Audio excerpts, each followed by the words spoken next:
Totoo bang batugan ka, Mang Romeo? Sino batugan? Tama na, Mang Romeo. Yung puso mo. Baka mamaya, ubuhin ka dyan. May halo yung pema sa kape namin.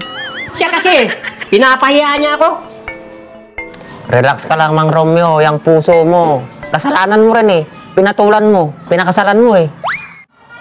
Hindi ko naman sana pakakasalan yan kung di niya ako pinikot. Lasing lang kasi ako noon. Hoy! Huwag mong baliktarin ang kwento. Nilasing mo ako noon. Kaya mo ako nadali.